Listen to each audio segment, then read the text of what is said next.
uban.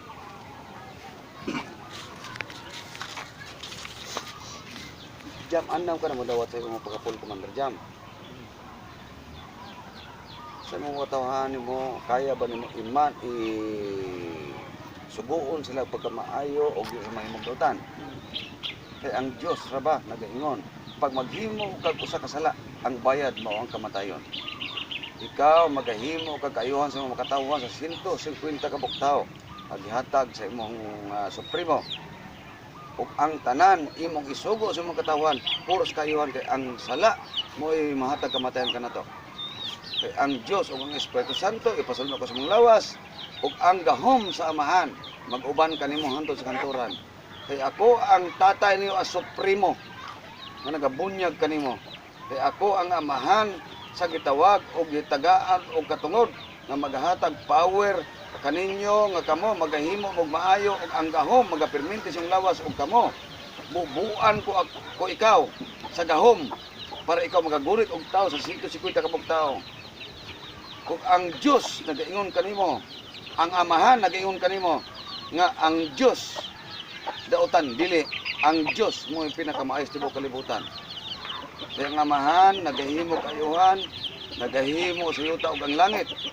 Kung ang Dios nagaingon nga dautan kamo dili nagaampo kita kay kita wala kita nagaingon.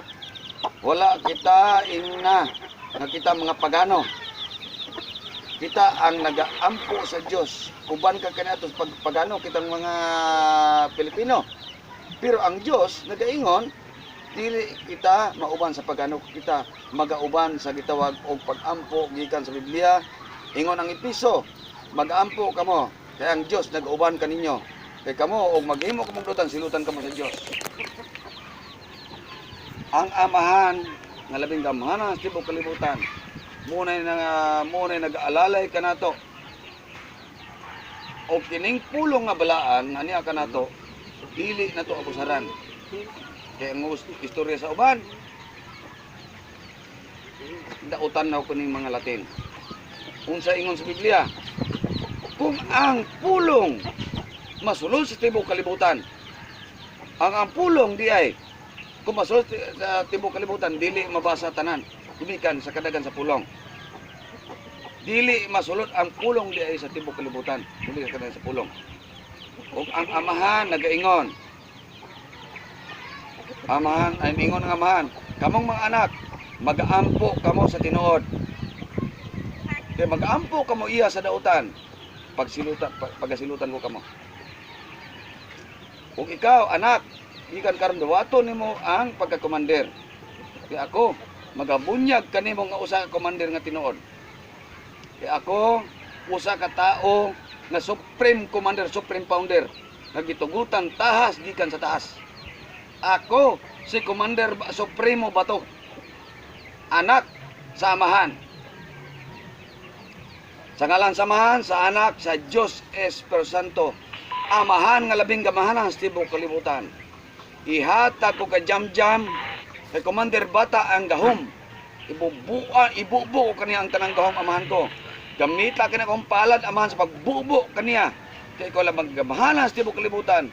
Amahan ko, dunggag ng pag-ampo, hugasi ang mga sala. Kaya ikaw akong ginasampit, amahan ko. Hinaot pa Diyos ko, mauban ka kanako, karong kapunon amahan ko. Hinaot pa Diyos ko, yung magkatawan, magadaghan. Kaya ikaw akong ginasampit, amahan ko. Pahawa ka mo madautan sa ngalan sa man sa anak Diyos Santo. In Jesus' name, pahawa ka mo, amahan ko. Kaya ako labing sinugo sa Diyos nga magahatag kayo sa mga katauhan, amahan ko. Ako ang nagasampit sa amahan. O kamong mga dautan, pahawa kamo sa ngalan ni Jesus. Amahan ko, sa pagpandong na ko sa katao, amahan ko. Hinaot pa, amahan, tagaan mo sa kagahom. Nga ang tanang mga katauhan niya, kaniya amahan ko. Nga magadaghan kini. O suguon mo sa amahan. Gamitan niya mga palad. Nga ang mga dautan mo pahawa sa ngalan sa man sa anak sa Diyos Santo. Amen.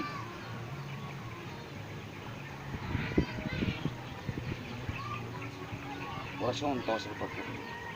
Orasyon pagbukas ang lawas ka respeto konsiglibisin respeto lekansin salbi sa mo. Sa ngalan sa mansanak sa Diyos Espiritu Santo, aman ko dugo pagpunat pa Diyos ko. Pahawa ka mo madautan nga to sa katao pasudlon ko ng gahom sa kalawasan. Hinaot pa Diyos ko.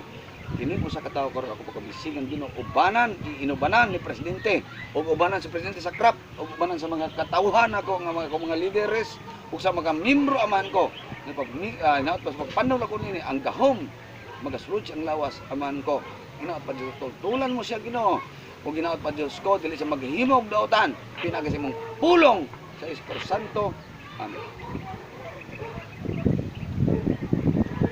Kuda sa lupa kita ng patpis. Ilili ko bugos pa ito ng TV, dumidibimita ba din siya sumiti kami. Sa ngalan sa mansana sa Diyos Espiritu Santo, mga Diyos kubit ng Presbyterio, pinang Diyos ng Espiritu. Borong niya. Thank